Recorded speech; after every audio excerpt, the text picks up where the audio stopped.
Le brame du cerf, c'est la période de rut, c'est la période de reproduction du grand cerf élaphe, donc du grand cerf de nos forêts. À l'automne, les journées changent et donc il y a une montée de testostérone qui se fait chez les mâles, chez les grands cerfs. Un cerf, en général, rejoint la harde de biche et va devenir ce qu'on appelle le cerf de place, c'est-à-dire le cerf dominant. Et les autres cerfs, pendant cette période de brame, vont essayer de lui piquer sa place pour peut-être être le petit vénard qui va avoir la chance de se reproduire avec la majorité des biches de la harde.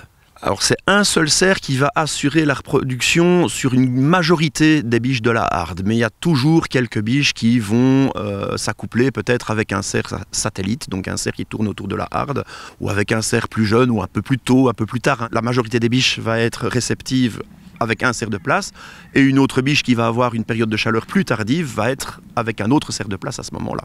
Le cri du cerf, en fait, sert à quoi? Alors le cri du cerf, il a été très étudié, il peut avoir différentes significations. Les femelles émettent régulièrement un petit peu de phéromones, mais ne sont en réalité pas réceptives, et donc quand notre cerf se rend compte qu'elles ne sont pas réceptives, il va y avoir ce fameux rire de frustration. Il va y avoir un rire d'intimidation pour dire « Hé les gars, c'est moi le patron, vous dégagez, c'est ma harde de biche ».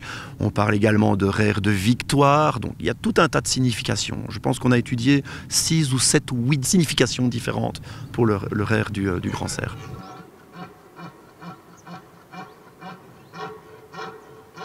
Justement, donc il vaut mieux ne pas aller observer le brame du cerf en forêt parce qu'on dérange les animaux?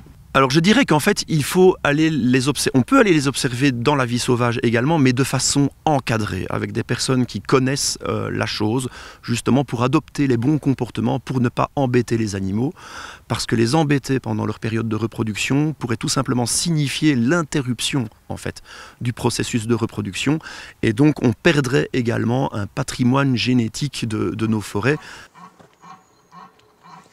On dit souvent période de brame, mi-septembre, mi-octobre, c'est le pic d'activité, avec le pic du pic qui lui va arriver vraiment à la jonction entre septembre et octobre. Mais en réalité, on observe déjà des premiers comportements propres au brame, parfois dès début août, et ça s'éternise parfois jusqu'au mois de décembre.